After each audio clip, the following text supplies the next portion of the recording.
Lesson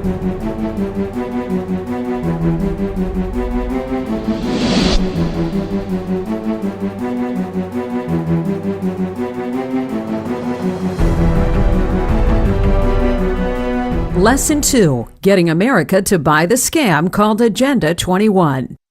This is the second lesson in a series of 10 lessons on Agenda 21, commonly known as Sustainable Development. Today, you will learn how indoctrination is used to soften up the American citizen, to make them receptive to the transformation of a free world into a socialist, sustainable development world. Think of all the commercial and nature shows you have seen pushing the green agenda. Think of all the articles our biased media writes pushing the green agenda. Even various churches push the 3 E's. Let's not forget the schools and colleges that have curricula that has Agenda 21 ideas embedded, that are designed to create good global citizens, that are willing to give up their individual constitutional rights for the common good in order to protect the environment.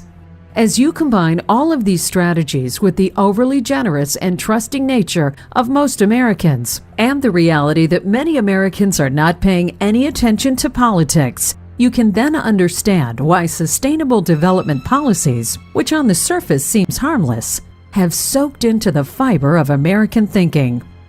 The average American thinks that by buying into sustainable development ideas, that they are protecting the environment for their children. They do not understand that the proponents of Agenda 21 have a whole different viewpoint. Maurice Strong, chairman of the 1992 Rio Summit, stated, "Isn't the only hope for the planet that the industrial nations collapse? Isn't it our responsibility to bring that about?"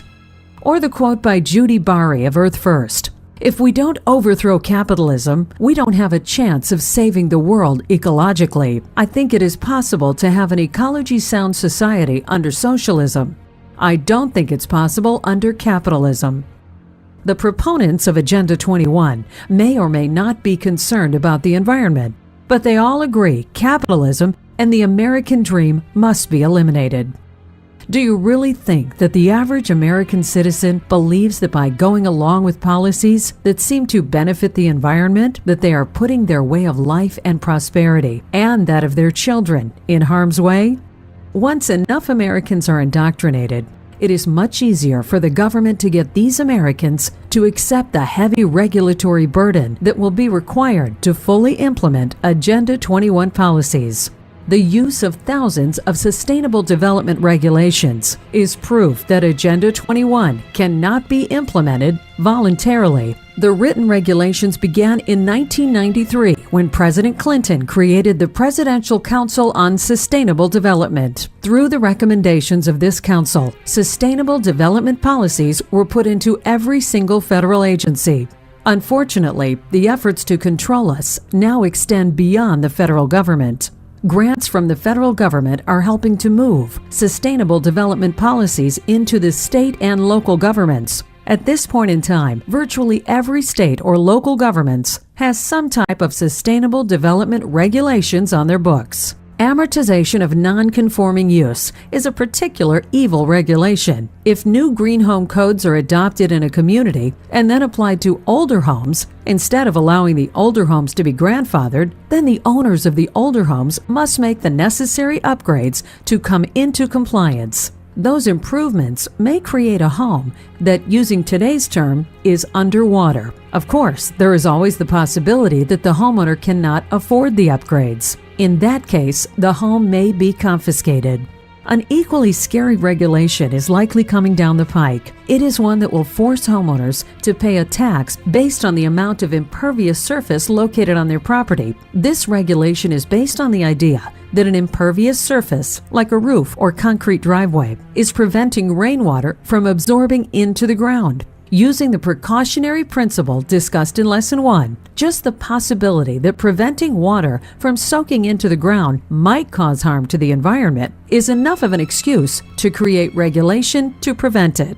Making the situation even worse are the activist judges who are more than willing to uphold any challenges to these sustainable development policies. Furthermore, our Constitution, culture, and religion have been under attack for a very long time. This is no accident. Anything that weakens the moral fiber or the finances of America will contribute to her downfall and the advance of a one-world order. The Second Amendment gun rights debate is not just a debate over our right to protect ourselves from individuals or a government that may want to harm us. It is also about destroying the Constitution. The same can be said for political correctness. Political correctness is not about offending others. It is about restricting our First Amendment right to express our thoughts freely. Religion and culture are entwined. Damage one, damage both.